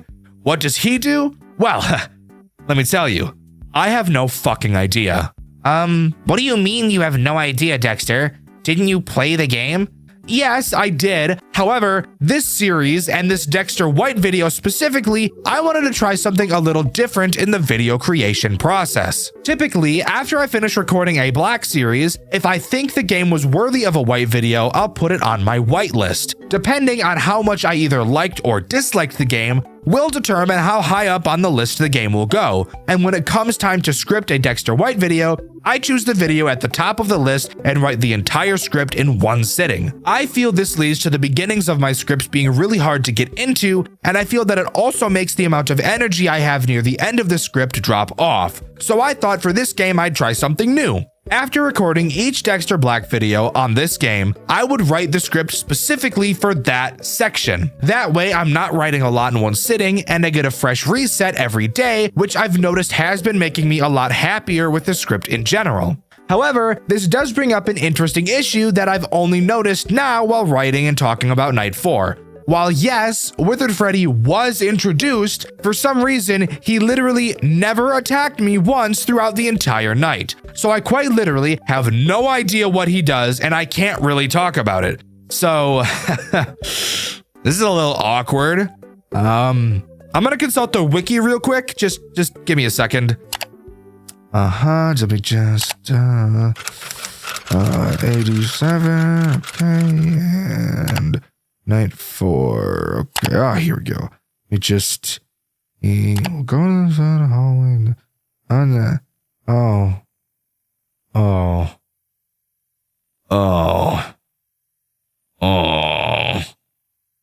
Well, fuck. I really thought he was gonna do something cool, but no. He does the exact same thing as Withered Bonnie and Withered Chica. Just walks to your hall and eventually goes into your office where you have to put the mask on. Damn it, I really thought they'd do something interesting with this guy, and it's honestly really disappointing that they didn't. I had Withered Freddy appear in my hall multiple times throughout my Night 4 playthrough. However, never once did he attempt to step into my office. If I had to guess why, I'd say it's probably because when he was in the hallway, every other character at the same time decided to be there or be in my office. Oh my god, fucking party in the hallway! Party in the hallway! Let's just fucking not do this. Party in the fucking office! Hello! Hello, everybody at the same fucking time. Hi, guys. Fuck off. Oh boy, oh boy, oh boy. We're at night 5 already? What a nice, totally calm and non-stressful ride it's been so far, right? Yeah, no, not really. But let's continue. To start, of course, we have another minigame to talk about, and this one is by far the most frustrating and annoying one yet. In it, we play as the puppet, tasked with giving gifts and then giving life, just like the original. However, unlike the original, where the minigame was quick and easy, this minigame is long and painful. You can see several balloons going from side to side across the screen. You can move along the top of the screen as well, and you're supposed to drop down on the crying children to give them their gift. However, you can't touch the balloons or the balloon boys at the bottom of the screen, or you will be reset to the top. Can you see where this is going? This minigame relies on luck, and you just fucking waiting for a good opening to drop down. And get this, as it goes on, it gets even worse. Every time you get a gift, a Shadow Bonnie will appear in the balloons. These Shadow Bonnies will move around and literally push the fucking balloons when they touch them, making the waiting for timings part even more fucking annoying. And you have plenty of them in this game. This game can take several minutes depending on your luck. Hell, I wouldn't be surprised if it took someone over 15 minutes to complete this bullshit. After giving the gift to the last kid, the screen goes dark and we're told to give life, putting the character masks on each of the children, with the puppet eerily watching in the background. After giving life, the puppet goes on a 2-decade rant. She gets upset that we keep playing these games, learning what happened to the children, even at its attempts to stop us. She says she has to kill us because apparently us knowing will make them truly die. She says this because obviously she gave them life in the forms of the animatronics. But I'd argue to say that this is a fate even worse than death, Miss fucking Puppet. And I'm willing to bet that freeing the kids and letting them actually die is miles better than having them live in the place where they fucking died for the rest of eternity. So hop off my dick. Before we jump into the next section, there's something I want to mention that I found while roaming around this night. Well, actually 3 things. The first is just how many fucking puppet plushies have been accumulating around the building. Like, there are literally so many of them. The next thing I want to mention is that it was this night that I found you can knock Balloon Boy over, which has probably now become my favorite part of this game. Oh my god, I can knock his stupid ass over. And finally, the real big thing I wanted to talk about is something I found in one of the party rooms. Please, can someone tell me, what the fuck is this thing? There's an endoskeleton you can find in one of the party rooms. I don't know if it's here every night or just this one since I never checked, but tell me, who the fuck is this supposed to be? It never moves and you can't interact with it, but I just thought I'd point this out in case anybody can tell me what the hell this thing is. Anyways, how about we talk about the actual night section now? There's not much to talk about in terms of new threats, but there is something pretty interesting. At the end of the puppet's monologue, she said that tonight would be different than the nights before. She said that we've done a good job stopping her, but not tonight. The puppet gains a new form of attack on this night, and it is so fucking annoying. Remember all those Shadow Bonnies that are life-ruining from the minigames? Yeah? Well, now they're in the night segments. Have fun, asshole! They show up on your cameras. Several of them, like a fuck ton of them, will appear. They will block your camera buttons, your flashlight button, and your music box wind button. When you click on one of them, they will go away. But if there's even one of them just barely touching the button with their head, their foot, their hand, even just gently plopping the tip of their dick right on top of one of your buttons, you won't be able to interact with it until you get rid of them. And you better believe that when you hear Toy Freddy's fat ass laugh, your blood pressure is gonna spike to 12K as you try to remove all these little fucking shadow bitches from the camera. Oh my God.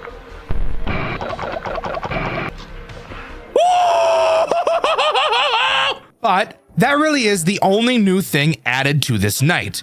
Of course, this night is much harder than night 4, and yes, it's still just as overwhelming with characters constantly jumping all over your shit and grinding in your office constantly throughout the entire night.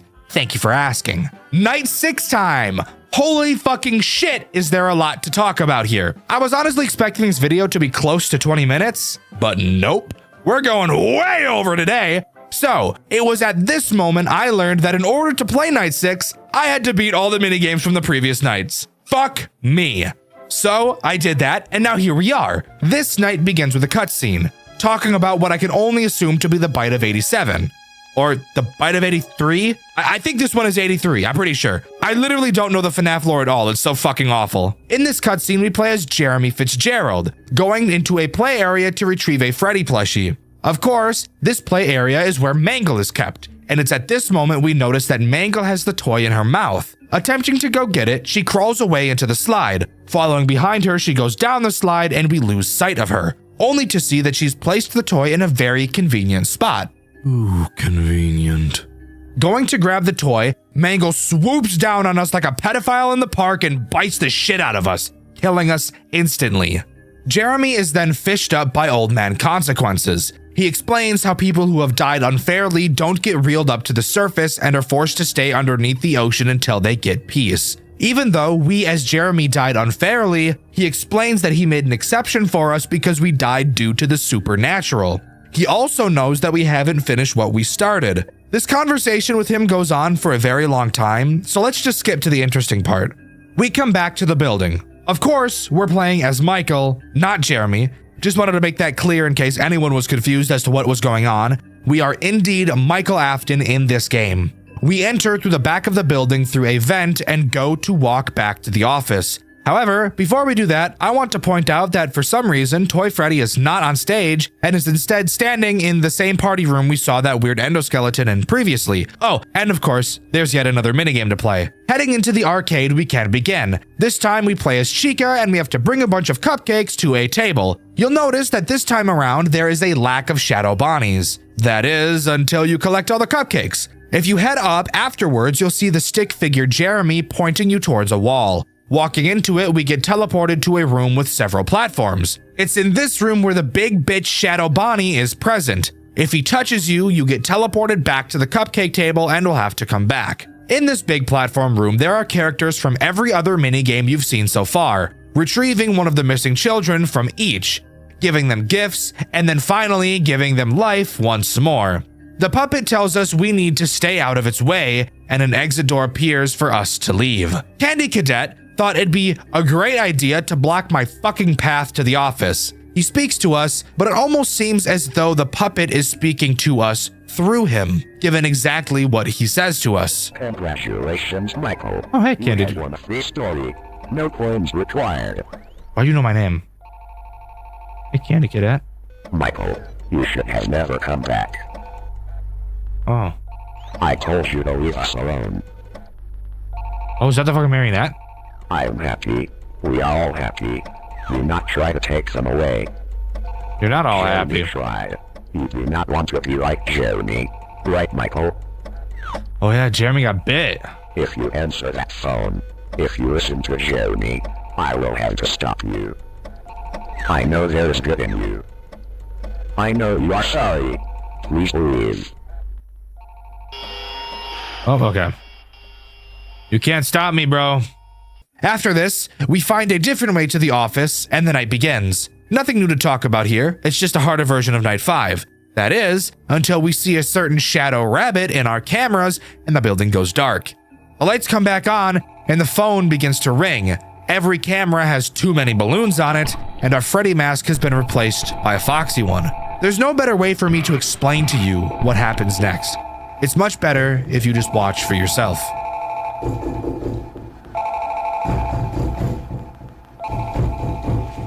Michael, I know you're in it. Know what you've done, Michael. Brother is dead, Michael. You killed him. What were you even doing? You really think this is that much? Like the one sick with nothing insulting enough. My son is dead, Michael. People pity you. And those who don't pity me are blaming me. Have to go to the high priest. The little face of my restaurant. So many are going to think I failed.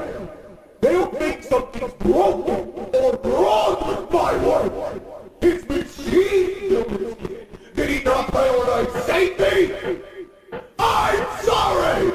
I didn't account for my idiot son shoving his little brother down its mouth!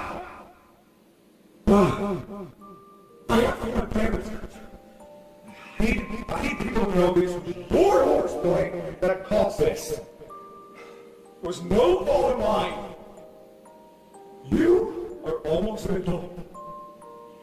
You deserve to take full accountability for this. All of it.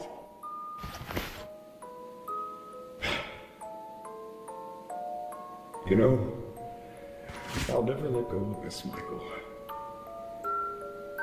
You've ruined my life. I'm going to tear yours apart.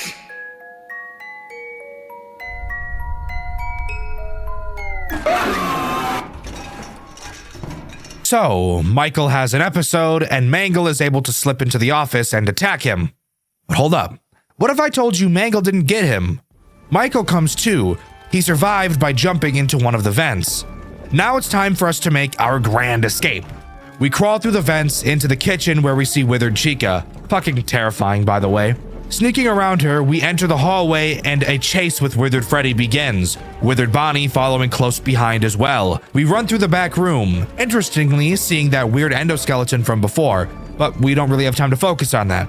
We close the door to the back room, but it's not long before Withered Foxy starts to chase us as well. Getting into the main party room, a sign falls and blocks Foxy from being able to get us. We try to run to the exit, only for two balloon boys to block the way. Before we can think of what to do, the puppet jumps out of her box and yet another chase occurs. Choosing to run to the emergency exit, Toy Freddy blocks our path. Running back into the main hallways, Toy Bonnie and Chica spot us and the chase continues.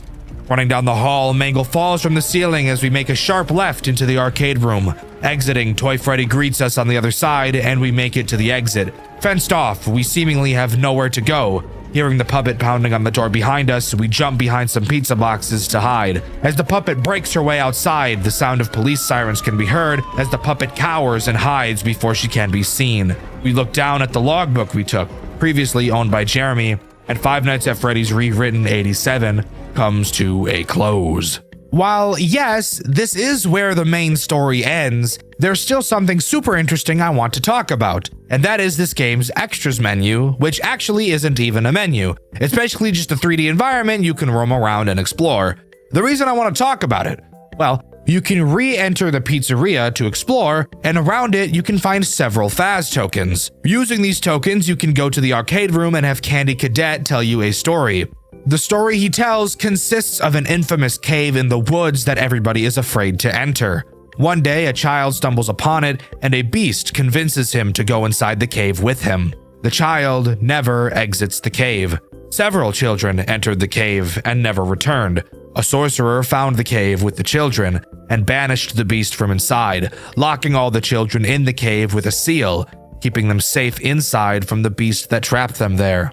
The children had the desire to leave, but the sorcerer couldn't let them without breaking the seal and letting the beast back inside. If it wasn't obvious, this story is obviously a metaphor for the missing children's incident.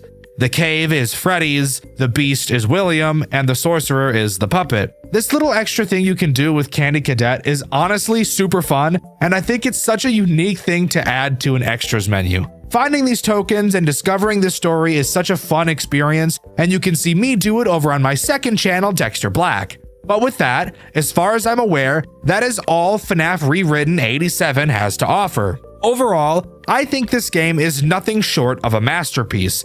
It does a great job at making FNAF 2 feel like the overwhelming game Scott originally wanted it to be. The way the story is told is incredible, the graphics and animations are phenomenal, I love the character redesigns, and I really enjoy the mechanical changes where there were some. I would highly recommend you give this game a try, you will not regret it. But let me know what you think. Do you agree with me, or do you think this game is just another sloppy FNAF 2 remake that the community didn't need? Let me know in the comments below. In my After Hours at Cody's video, I asked you guys what FNAF games you were looking forward to in 2026, and my favorite answer was this one by Mecha Paul. They said the Joy of Creation remake, and I agree. That's a game that's been anticipated for so long, I really hope it can live up to the hype. The question of this video is, what do you think is the best FNAF 2 remake and why? With the question of the video being asked, subscribe to the channel, I'd appreciate it a lot. Thank you to these talented artists for your fan art. If you'd like to submit your own, you can join the Discord in the description. Thank you to all of my super fan channel members. You guys drank from the fountain of aura, which is like the fountain of youth, but with aura. I've been Dexter, and I'll see you guys in the next video. See ya!